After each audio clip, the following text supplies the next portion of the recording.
First of all, we will go through the history of development for mass balances in open system. The ancient Greeks first proposed the idea that the total amount of matter in the universe is constant. However, Antoine Lavoisier described the law of conservation of mass as a fundamental principle of physics in 1789. Lavoisier found that the total mass of the products of a chemical reaction is always the same as the total mass of the starting materials consumed in the reaction. This law was later amended by Einstein in the law of conservation of mass energy, which describes the fact that the total mass and energy in a system remain constant. Let's watch a video on how Antoine Lavoisier using his pickup line on girls at his time.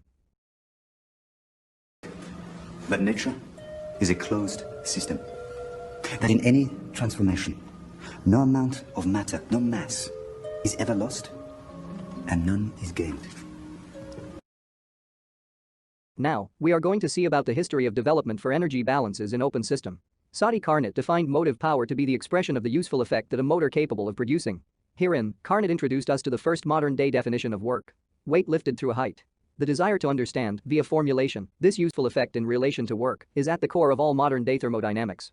In 1843, James Joule experimentally found the mechanical equivalent of heat. This led to the theory of conservation of energy and explained why heat can do work.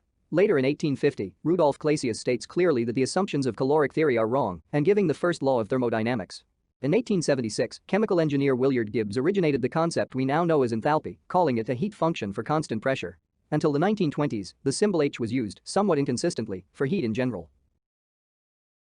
The definition of H as strictly limited to enthalpy or heat content at constant pressure was formally proposed by Alfred W. Porter in 1922. All of these theories helped to lead to the modern energy balance equation for open system. Let's focus on mass balance of open system and a way of deriving the mass balance equation. Mass balance is also known as material balance, is an application of conservation of mass to the analysis of a physical system. Mass balance is formed by applying conservation of mass principle.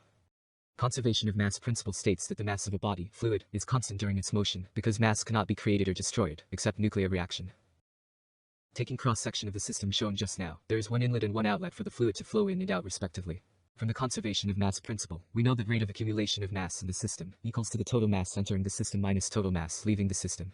Note that the sign convention of the flow into the system is positive and flow out of the system is negative. Thus, the mass balance can be written as equation 1, which is mass balance for transient state of open system. For steady state, the rate of accumulation of mass in the system will be 0. Hence equation 2 is obtained for steady state of open system. Now, let us dive into energy balance of open system. Similar to mass, energy is also conserved. It is formed by applying law of conservation of energy. Law of conservation of energy states that energy can neither be destroyed nor created. It can only change one form to another. The first law of thermodynamics tells us that rate at which energy is carried into the system by input stream, plus the rate at which energy enters or leaves as heat and work, minus the rate at which energy is transported out of the system, equals to the rate of accumulation of energy in the system. All the energies carried by the mass of the system regardless of input, output or accumulation, are internal energy, which are energies possessed by the mass, apart from macroscopic energies, then macroscopic kinetic energy, which the energy possessed by the mass when in motion, and lastly macroscopic potential energy, which the energy possessed by the mass due to height above ground. In an open system, the rate of work leaving or entering the system are divided into two, which is shaft work, which means rate of work done in system by or on a moving part within the system, and flow work, which is rate of work done on the fluid at the system inlet, minus rate of work done on the fluid at the system outlet. A small note, the sign convention used for heat and work is that if the heat enters or work is done onto the system, the energy flow is positive, whereas it is negative if the heat leaves or work is done by the system. The energy balance equation can be written as equation 4. As we derive the definition of the work and the sum of energies carried by a mass, substituting them into the equation 4 will obtain equation 5. The circle terms are newly added. Then by substituting the flow work definition which we derived earlier, we expand our equation further at the yellow circle. Next, we rearrange the shaft work terms as shown by the arrow, and relating them to the definition of enthalpy. We obtain equation 6, which is energy balance for transient state of open system.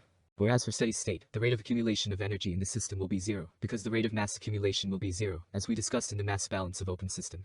Thus, after rearranging the terms we obtain equation 7, which is energy balance for steady state of open system.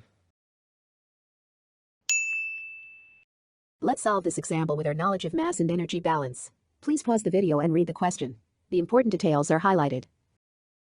This is 3D model diagram of turbine that we could draw from information that we get before. Both inlet and outlet mass flow rate are equal, as there is no change in mass or accumulation of mass in the turbine. The inlet steam contains 44 atmospheric pressure, 450 degrees Celsius and velocity of 60 meter per second, while the outlet steam contains 1 atmospheric pressure and velocity of 360 meter per second. The difference of height between inlet and outlet flow is 5 meter. Heat loss is 10 power 4 calories per hours, and work done by the system is 70 kilowatt. The left boxes shows the calculation in MATLAB, and the right boxes tells the explanation for it. As it is steady state, the inlet mass flow rate will be equal to the outlet mass flow rate, and the unit is converted to kilogram per second. This is the overall equation for energy balance for steady-state open system, change in kinetic energy equation and change in potential energy equation. The value of change in kinetic energy and potential energy are calculated. Look at the MATLAB section for the calculated values. Heat is given in the unit of calories per hour, and we change to kilowatts. Now, the values of heat, work done, change in kinetic energy and potential energy, are available to be substituted into the overall equation of energy balance for steady-state open system. The rate of change in enthalpy is then divided by mass flow rate to obtain the specific enthalpy change in unit of kilogram per kilojoule.